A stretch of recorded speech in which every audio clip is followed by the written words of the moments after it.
with y'all right now. I'm Why? mad with Dallas. Because, first of all, Dallas was taking up the slack where Houston wasn't.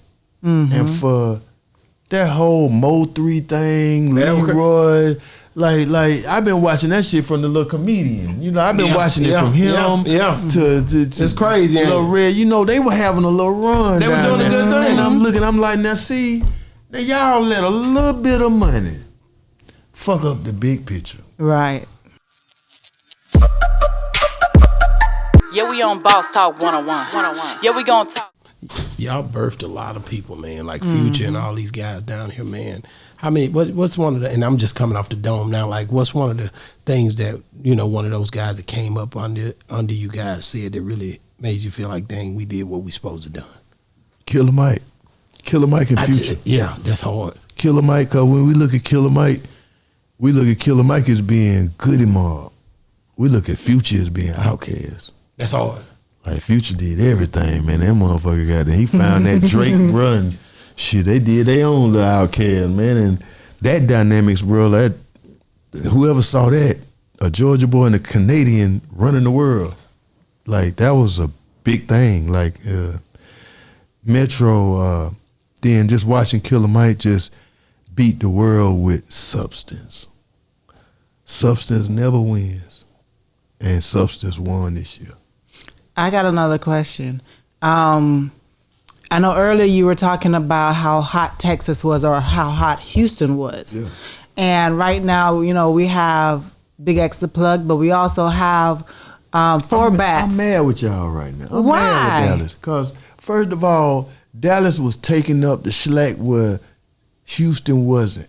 And for that whole Mo3 thing, Leroy, like I've been watching that shit from the little comedian. You know, I've been watching it from him to it's crazy. Little Red. You know, they were having a little run. They were doing a good thing. And I'm like, now see, now y'all let a little bit of money fuck up the big picture. Right. And that's all I'm saying. Organized noise never let that happen. See, and I just think that when you don't have the right teachers and leaders around you, man, you're going to get lost. And even now, we can be checked by them. What do you but think? You heard Four Bats, though. Yeah, he heard it. Yeah. And you see, he just dropped the remix last night with Drake. But see, I'm watching. See, to me, he's the second wave, though. Okay. It's already that first wave with Mo3, Big Yella Beezy, all of that. Like, they had the town rocking. Everybody like, man, little Yella Beezy. Everybody like, okay, Yella Beezy got signed to LA. Shorty them got Empire hot. They really responsible for, Dallas really responsible for Young Dolph getting as hot as he is, that he was. Like, that was his other second home, Dallas and Houston. So when you look at it, you like, no, man, like, Dallas was about to have his run of artists, and I just think that whole little shit with Mo3 and everybody, and you kill your man. How you gonna kill one of your stars, man? Like, come on, man. It's crazy, man. Don't kill your stars, bro. Work it out.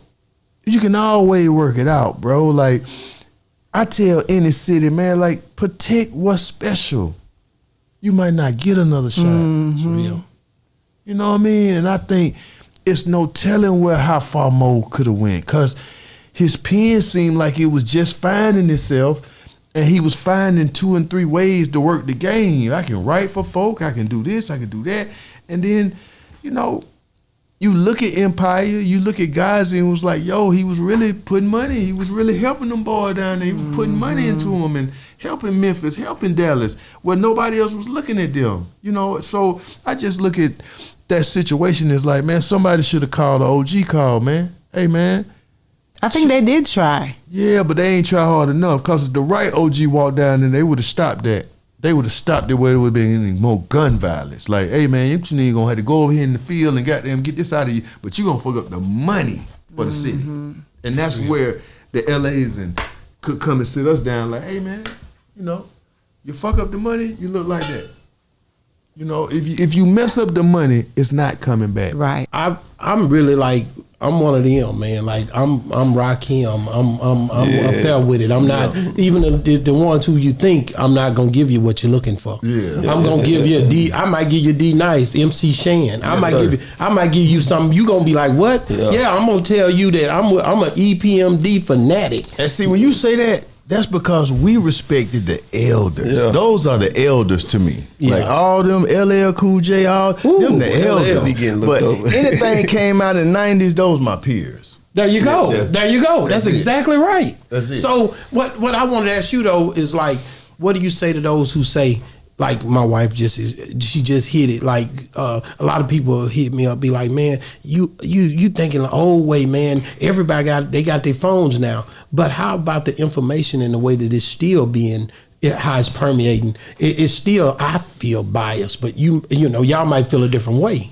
Well, I just look at it like this. Look at that list. You can look at a phone and you can have these people that make these lists, but most of the time when you see the people that make the list, they're not even the people from the actual neighborhoods and the communities. Wow. So that's the reason why these lists are just so off the wall wrong and really aren't connecting with the people, because to me, if you ask me who's one of the greatest rappers alive, I mean, I gotta say a Scarface, I gotta say a Lil Wayne, I gotta say a 3000, I gotta say a Big Boy. I mean, like, I look at it, when I look at how I match people up, I look at how long have you done this?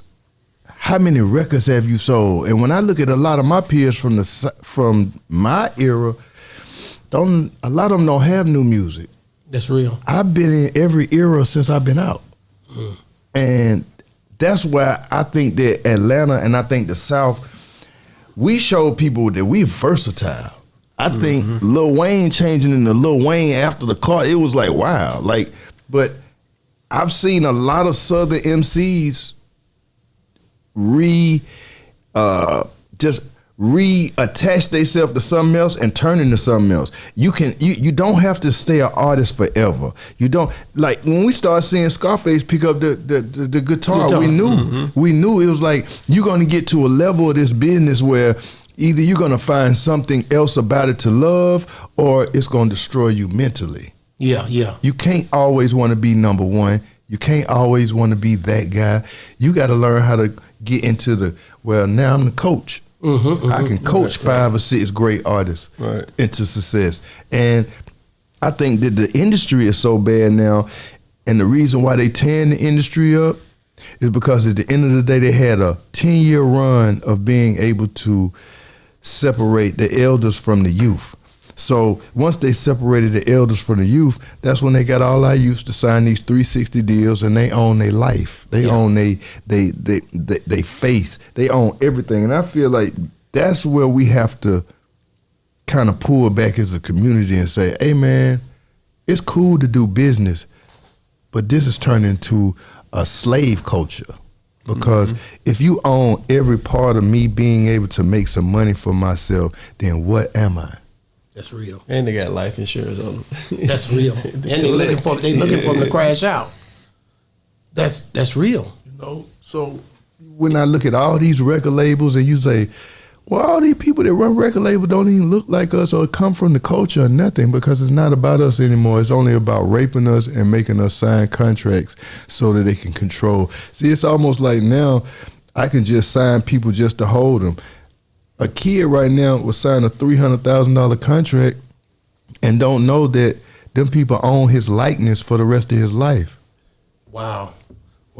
And that's a different kind of world of making music. When I came in with LA and Babyface, and all they talked about was making a great hook, a great bridge, and maybe you'll have a great song.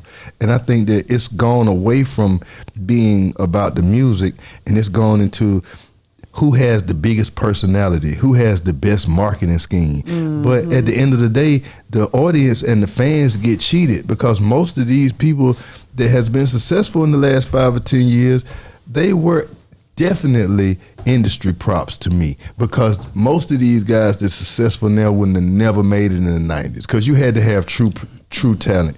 You couldn't just be propped up just cause who you walked in the room with and you talk loud and people like your attitude. No, bro. You gotta really know how to DJ, really know how to produce, really know how to write these songs, really know how to go on stage. And I think that it was a way for the record label to start putting their people in. I don't want you to be as talented. I just want you to be a great A&R. I'm going to give you the budget to go buy the whole industry. Now, we can make money off the whole industry and just got to sign you. Wow.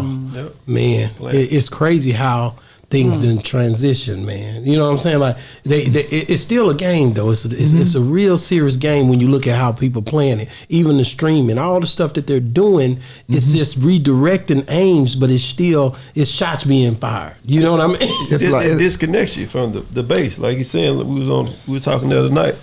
With them, they can create something that they can control, and then they can mutate it, clone it themselves, which is AI and stuff like that. That's right. So this is a space you're in now where you don't have to be tangible. You don't have to touch the artist. But like in the area he's speaking of, you had to really get out there. That's why he'll tell you like now those guys can't do their own concerts. Nobody there. They used to doing all these bot concerts where we call them, like 100 of them on stage rolling loud. It's a million people. They're gonna scream for everybody any damn way. But put them on the stage by themselves. That's why you see the numbers decreasing and declining, because they're not. It's just an act or a simulation, so to speak. Wow. Right, and that's what I was saying is that I don't think like that's gonna last. It's not at all. It's because people are begging for true talent now, right, because they're tired of all the antics.